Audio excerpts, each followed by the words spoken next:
On a freezing winter night in the quiet town of Redwood Falls, a police officer ran into a burning house everyone believed was empty. Inside the flames, he found a wounded German shepherd chained to the floor and left to die. He broke the chain and carried the dog out seconds before the roof collapsed. He thought he had only saved a forgotten animal. But years later, that same dog would lead him to a secret powerful people tried to bury in fire. Stay with us until the end to see the truth. And don't forget to like, subscribe, and tell us where you're watching from in the comments. Cold wind swept through the quiet streets of Redwood Falls, carrying the bitter scent of smoke from the northern woods where flames clawed at the night sky. Officer Mark Hayes gripped the steering wheel of his patrol car as the radio crackled with urgency. Redwood Falls was a small mountain town where emergencies were rare, the kind of place where people still left their doors unlocked. But tonight, the sky burned orange above the tree line, and the dispatcher's voice carried a tension that tightened something deep inside Mark's chest. Mark Hayes was 36, broad-shouldered, with short dark hair already touched by the first signs of gray near his temples. Years in the police force had shaped him into a calm and deliberate man, someone who rarely raised his voice. But the truth was that calm had not come easily. 5 years earlier, Mark had lost his younger brother in a house fire that spread too quickly for anyone to stop it. Since that night, the smell of smoke had never meant simple danger to him. It meant unfinished guilt. When his patrol car slid to a stop near the burning cabin at the edge of the forest, the heat struck his face instantly. Firefighters were already battling the blaze, hoses spraying water that hissed against the flames. The old wooden house roared like a furnace. A firefighter shouted as Mark approached. "Stay back, officer! That structure's about to collapse!" But Mark's eyes were fixed on the dark doorway of the house. "What if someone's still inside?" he asked. The firefighter hesitated. A tall man named Daniel Carter, a veteran of the Redwood Falls Fire Department with 20 years of fires behind him. Carter shook his head. "Neighbors say the place has been abandoned for months." Abandoned. Mark looked again at the burning structure. Something about the house felt wrong. The windows had been boarded once, but the boards were gone. The front door hung crookedly open. A strange instinct crawled up his spine. Before Carter could stop him, Mark pulled his jacket over his mouth and ran straight through the doorway. Inside, the world became smoke and darkness. The heat clawed at his lungs. Burning beams cracked overhead. Mark crouched low, scanning through the haze. "Police!" he shouted hoarsely. "If anyone's inside, answer me!" Only the fire replied. Then he heard it. A faint metallic clink. Mark turned toward the back room, pushing through falling sparks. The floor creaked dangerously beneath his boots. And there, half hidden behind a collapsed chair, was a dog, a German shepherd. The animal was chained to a metal post driven into the floor. The chain was short, forcing the dog to lie near the wall while flames crept closer across the wooden boards. The shepherd looked to be around 5 years old, large and powerful even in its weakened state. Its coat was a deep mix of black and sable, though now it was matted with ash and streaked with dried blood. One ear bore an old scar that had healed badly, but it was the eyes that stopped Mark. Amber, alert, still fighting. The dog tried to stand when it saw him but collapsed again, its injured leg trembling violently. Mark felt a sudden, painful twist in his chest. Someone had left this animal here, left it to burn. "Easy, buddy," Mark muttered, moving closer. The dog growled at first, a low warning rumble born from fear and pain. But it didn't bite when Mark reached for the chain. Mark pulled his pocket knife and cut through the rusted metal ring holding the chain in place. The flames were already licking across the ceiling now. The house groaned. "Hurry up," Mark whispered. The chain snapped free. The dog tried to stand again, staggering forward. For a moment, its weight leaned heavily against Mark's chest. Then the entire roof cracked with a thunderous sound. Mark scooped the dog into his arms and ran. Behind them, the house collapsed in a storm of fire and splintering wood. Outside, firefighters rushed forward as Mark stumbled across the snow, dropping to one knee while still holding the dog. Daniel Carter stared in disbelief. "You went in there for a dog?" Mark looked down at the animal breathing weakly in his arms. "Yeah," he said quietly. The German Shepherd opened its eyes again, staring past Mark toward the forest behind the burning house. The dog's lips curled. A deep growl rolled through its chest. Mark followed its gaze. Beyond the flames, the dark forest stood silent. But in that moment, Mark had the strange, unsettling feeling that someone, somewhere in those trees, had just been watching them. 5 years after the fire, winter returned to Redwood Falls with the same quiet cold that seemed to remember everything the flames had tried to erase. Officer Mark Hayes now drove the night patrol with a large German Shepherd sitting calmly in the passenger seat. The dog, Shadow, had grown strong again after months of recovery.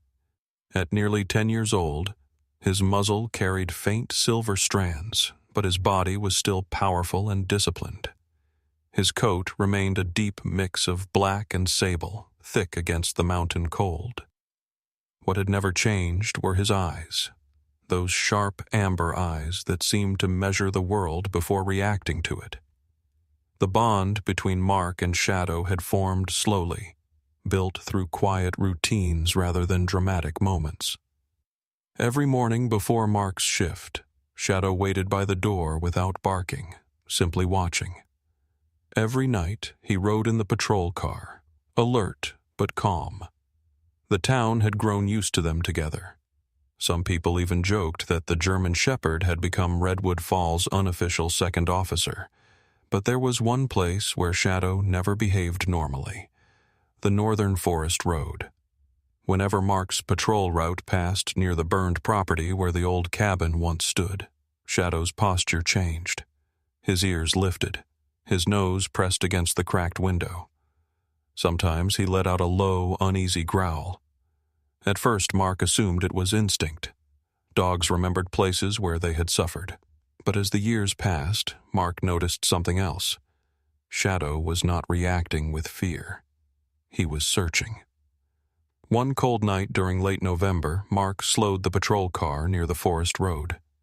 Snow had fallen earlier that evening, leaving the ground covered in a pale layer that reflected the moonlight. Shadow suddenly stood up. Without warning, he barked once, sharp and urgent. "Easy, boy," Mark murmured, gripping the steering wheel. Shadow pawed at the door. Mark sighed and pulled the car onto the shoulder. "All right, quick walk." The moment the door opened, Shadow jumped out and ran toward the trees. "Shadow!" Mark called. But the dog was already moving with surprising speed for his age. Mark grabbed his flashlight and followed. The forest was quiet except for the crunch of snow beneath his boots. The smell of pine and frozen earth hung in the air. Shadow stopped near a large fallen tree half buried in snow. Then he began to dig. Not playfully, furiously. Snow and frozen dirt scattered as his paws clawed at the ground. "Hey, what did you find?" Mark asked, kneeling beside him. Within seconds, Shadow uncovered something hard beneath the soil. Metal. Mark brushed away the dirt and revealed a small, rusted metal box about the size of a lunch container. The lid had been sealed with tape that had nearly rotted away. "Someone buried this here," Mark muttered. Shadow stepped back but remained focused, staring at the box as if he had been searching for it. Mark opened it carefully. Inside were 2 items: a burned police badge, partially melted by heat, and a memory card sealed in a plastic sleeve. Mark's pulse quickened. He carried the box back to the patrol car and inserted the card into his dashboard computer. Several video files appeared. The first video was grainy security footage taken from a hidden camera. The timestamp read 6 years earlier.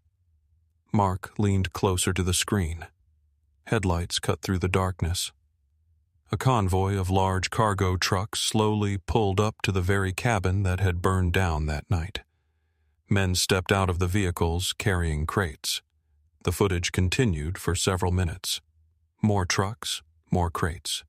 Illegal cargo operations were not unheard of in remote mountain towns, but something about this felt organized, professional. The final video was shorter. The camera angle had shifted, as if someone had moved it in a hurry. A man's voice whispered behind the lens. "Record everything, in case something happens." The screen flickered. Then flames appeared in the distance. The same cabin. Burning. Mark sat back in silence. The fire had not been an accident. It had been the end of something someone wanted to hide. Mark slowly turned his head toward Shadow. The old German shepherd was sitting beside the patrol car, watching the dark forest. Not confused, not afraid, waiting, as if he had known all along that the truth was buried there. Morning fog settled low over Redwood Falls, wrapping the quiet town in a pale gray silence that made even ordinary streets feel like they were hiding something. Officer Mark Hayes sat alone in his patrol office, the glow of his computer screen reflecting off the tired lines of his face. The video files from the memory card replayed again and again, each time revealing details he had missed before. Beside his desk, Shadow lay quietly on the floor, his large body stretched across the cold tiles.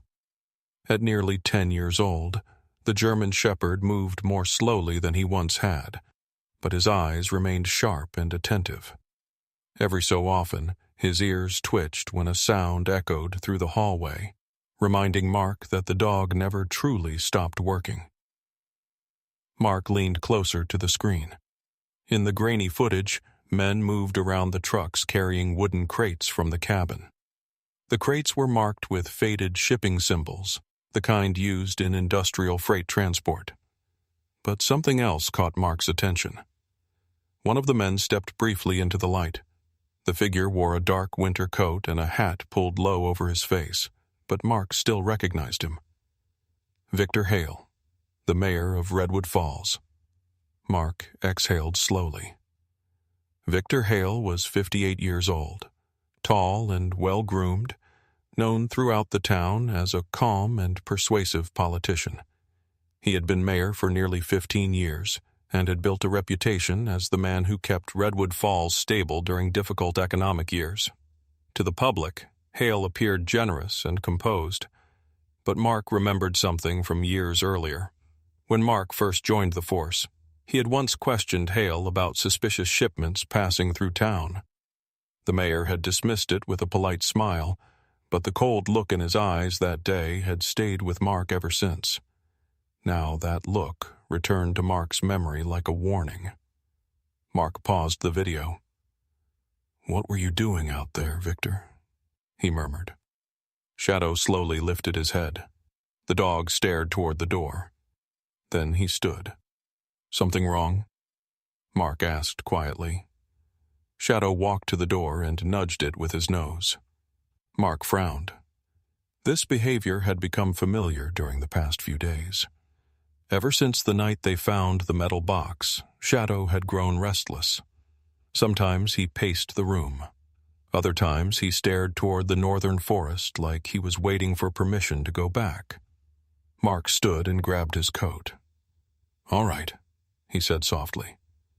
"Let's see what you remember." The drive back to the forest road took 15 minutes. Snow covered most of the old trails now, but Shadow jumped out of the patrol car the moment Mark opened the door. Instead of returning to the burned cabin site, the dog ran deeper into the forest. Mark followed. The trees thickened, blocking most of the moonlight. Snow cracked beneath Mark's boots as he pushed through the brush. After nearly half a mile, Shadow stopped. His body stiffened. Mark raised his flashlight. The beam revealed something unusual, a patch of flattened ground where snow had been disturbed recently. Mark crouched down. Beneath the snow lay deep tire tracks, large ones, truck tires. Shadow sniffed the ground carefully before moving a few yards farther ahead. There, partially hidden beneath fallen branches, lay a small black object. Mark picked it up. A two-way radio transmitter. Military grade. The battery had died long ago, but the casing remained intact. Someone was coordinating vehicles out here, Mark said quietly. Shadow moved again, circling the area until he stopped beside a tree. The bark carried deep scratches about chest height. Mark touched them. Bullet marks. Old ones. He stepped back slowly, looking around the clearing. This wasn't just a meeting point. It had been a staging area. For trucks. For armed men. And suddenly the pieces began fitting together in Mark's mind. The cabin had not been random. It had been a transfer station. Illegal gold shipments from the mountains. Wild animals captured and trafficked through hidden routes. Everything passing through Redwood Falls unnoticed. Mark looked at Shadow. The dog sat calmly now, watching him, not searching anymore, remembering. "You've been here before," Mark whispered. Shadow's ears twitched slightly. Mark stood slowly. If the mayor was involved, then this investigation was no longer a simple criminal case. It was something far bigger and far more dangerous. The snowstorm arrived without warning that night, covering Redwood Falls in a silent white curtain, as if the town itself wanted to bury the truth beneath layers of cold. Officer Mark Hayes sat inside his modest wooden house on Pine Street, studying the evidence he had gathered over the past days. The tire tracks, the military radio, the hidden video files, and now the disturbing image of Mayor Victor Hale standing beside those trucks years ago. The more Mark connected the pieces, the clearer the picture became, and the more dangerous it felt. Across the room, Shadow lay near the fireplace. The German shepherd's breathing was slow but steady. Age had begun to touch him more visibly now. His once jet-black muzzle had faded into gray around the nose, and the old injury on his hind leg sometimes made him limp during colder nights. But the dog still carried himself like a trained sentinel. His amber eyes followed every movement Mark made, alert and patient. Mark leaned back in his chair, rubbing his forehead. Something still didn't fit. Shadow had been chained inside that burning house. But why? Someone had wanted the dog dead. Mark reopened the video files again. He watched carefully this time, slowing each frame. The trucks, the crates, the men moving around the cabin. Then he noticed something new. One of the men stepped closer to the camera. The man held a leash, and at the end of the leash stood a German shepherd. Mark froze. The dog in the video was younger, stronger, its coat darker and its stance rigid with training discipline. The animal moved like a soldier waiting for commands. It was Shadow. Mark leaned closer to the screen. The man holding the leash spoke briefly to someone off camera. His voice was clear for just a second. "Tracking dog confirms location. Shipment secured." Mark paused the video. Shadow had not been a random victim. He had been part of the operation, but not on the criminal's side. A sudden knock broke the silence. Mark's hand instinctively moved toward the drawer where he kept his service pistol. "Police," a voice called from the porch. "Relax." Mark opened the door carefully. Standing outside was Dr. Eleanor Brooks, a woman in her early 60s with short silver hair and a dark green winter coat. Her posture was upright despite her age, and her sharp blue eyes carried the quiet intensity of someone used to working in dangerous situations. Eleanor had once served as a behavioral analyst for a federal K-9 tactical program before retiring to Redwood Falls after her husband died during a field mission overseas. "Sorry for the hour," she said calmly, "but I think you've been looking for me." Mark frowned slightly.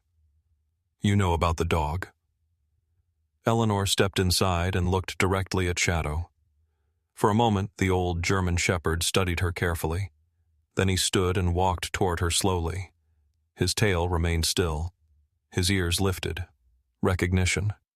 Eleanor crouched slightly, her voice soft but steady. "Shadow, you're still alive." Mark stared. "You know him?" Eleanor nodded slowly. "I helped train him." The room fell silent except for the wind outside. Eleanor explained quietly. Years ago, Shadow had been part of a classified K-9 task force used to locate hidden criminal operations across remote regions. These dogs were trained not only to track scents, but also to remember locations, equipment sounds, and even vehicle signatures. Shadow had been one of the best. But during the last mission, the unit investigating illegal gold transport networks had been compromised.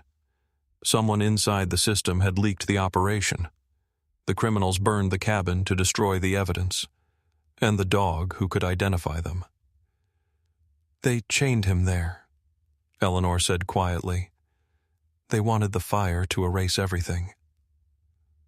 Mark looked down at Shadow. The dog sat beside the fireplace again, calm as ever. But now Mark understood the strange determination he had seen in the dog's behavior. Shadow had not been searching randomly. He had been remembering. "Then the trucks," Mark said slowly. "The forest clearing. The radio." Eleanor nodded. "That network is still operating." Before Mark could respond, Shadow suddenly stood. His ears snapped forward. A low growl rolled from his chest. Headlights swept across the snow outside the house. A vehicle had just pulled up to the curb. Eleanor's expression changed instantly. "They found you faster than I expected." Mark reached for his pistol. Outside, car doors slammed shut. Heavy footsteps approached the porch. And in that moment, Mark realized the investigation had crossed a line. They were no longer searching for the criminals. The criminals had come for them. The abandoned mining valley outside Redwood Falls lay silent beneath a pale winter dawn, the rusted towers and broken conveyor belts rising from the snow like the bones of something long forgotten. Officer Mark Hayes crouched behind a ridge of frozen rock, breathing slowly as he watched the distant structures through his binoculars. The old mine had closed nearly 20 years earlier after a tunnel collapse killed 3 workers. Since then, the place had been left to decay, avoided by locals who believed the valley carried a strange curse. But tonight the silence was broken by the low rumble of truck engines. Shadow stood beside Mark, his powerful body tense but steady. At 10 years old, the German shepherd had endured more than most dogs ever could. His thick sable coat stirred in the icy wind, and the scar on his ear, one of many from his past life, seemed darker against the pale snow. Yet his posture still carried the discipline of a trained working dog. His amber eyes remained fixed on the mine entrance below. Beside Mark, Dr. Eleanor Brooks adjusted her coat collar against the cold. Though she was 62, Eleanor moved with careful control, the result of decades spent working with tactical K-9 units. Losing her husband during a federal mission years ago had hardened her resolve, but it had also given her a quiet patience when facing danger. "They're here," she whispered. Mark nodded. 3 cargo trucks had arrived within the last hour. Workers were unloading large metal containers into the lower storage tunnel of the mine. Even from the distance, Mark could see armed guards patrolling the perimeter. And standing near the central loading platform was a tall figure in a black overcoat, Victor Hale. The mayor of Redwood Falls looked completely at ease as he spoke with one of the guards. The image sent a cold wave of anger through Mark's chest. Years of public speeches and smiling photographs had hidden the truth well. Mark lowered the binoculars. "That's enough evidence," he said quietly. "Dispatch will be here soon." But Shadow suddenly moved. The dog's ears lifted sharply, and a low growl rolled through his chest. Then he began moving forward. "Shadow, wait," Mark whispered. But the German Shepherd was already slipping down the slope, moving silently across the snow toward the lower part of the mine yard. Mark cursed under his breath and followed. Halfway down the hill, the wind shifted. One of the guards turned. "Movement!" the man shouted. Gunfire erupted instantly. Mark dropped behind a metal drum as bullets struck the frozen ground nearby. The quiet valley exploded into chaos. "Police! Drop your weapons!" Mark shouted. More shots answered him. From the corner of his eye, Mark saw Victor Hale running toward a truck. Then something moved behind Mark. A man stepped from the shadows with a pistol raised. The attacker was Lucas Vance, a hardened mercenary in his 40s with a shaved head and a jagged scar running down his jaw. Vance had once worked in private security operations overseas before drifting into illegal contract work. Years of violence had left him cold and efficient. "Should have stayed out of this, officer," Vance said calmly. The gun lifted. Before he could fire, Shadow lunged. The German Shepherd hit Vance with the full force of his body, knocking the man sideways into the snow. The pistol fired wildly into the air as the dog clamped onto his arm. Vance screamed, but another shot rang out. Shadow staggered. Mark felt his chest tighten. The dog collapsed onto the snow, breathing heavily as crimson spread across the white ground. "No!" Mark shouted. He tackled Vance and forced the gun away just as police sirens echoed through the valley. Backup units from Redwood Falls stormed the mine yard, quickly surrounding the remaining criminals. Within minutes, the fight was over. Victor Hale stood in handcuffs, his expression pale and furious. Lucas Vance, pinned beneath Mark's knee, finally broke under interrogation. He confessed that the cabin fire years ago had been ordered to eliminate witnesses and destroy records of the illegal gold shipments moving through Redwood Falls. And Shadow had been chained there to die. Hours later, as emergency lights flickered across the snow, Mark knelt beside the wounded German Shepherd. Shadow's breathing had grown faint. The dog lifted his head one last time. His amber eyes met Mark's. For the first time since the fire years ago, they looked peaceful. Then they slowly closed. Months later, in front of the Redwood Falls police station, a small bronze statue of a German Shepherd was placed beside the entrance. Beneath it were engraved the words, "The dog who walked out of the flames and brought the truth back to the light." When the fire was gone and the truth finally stood in the open, the people of Redwood Falls understood something simple but powerful. Sometimes the greatest courage does not come from those wearing badges or titles. Sometimes it comes from a loyal heart on 4 legs that refuses to give up, even after the world has tried to destroy it. Shadow walked out of the flames not just to survive, but to finish a mission that had been left unfinished. Many people might call it instinct. Others might call it loyalty. But some would say it was something more, a quiet reminder that God often sends help in the most unexpected forms. In our daily lives, we all face moments when things feel unfair, confusing, or heavy. Sometimes the truth seems buried, and sometimes justice feels far away. But stories like this remind us that goodness still finds a way forward, even through fire, even through darkness. And sometimes the smallest act of compassion, like rescuing a wounded dog, can change the course of everything. Maybe miracles do not always look like bright lights or sudden wonders. Sometimes they look like a faithful companion who refuses to leave your side, guiding you step by step toward the truth. If this story touched your heart, Take a moment today to be kind to someone, to protect those who cannot protect themselves, and to believe that even in the hardest moments, there is still a greater purpose unfolding. Tell us in the comments, where are you watching from today? Your city, your country? We would love to see how far this story has traveled. If you believe that miracles sometimes walk beside us on four paws, please share this story with someone who needs hope today.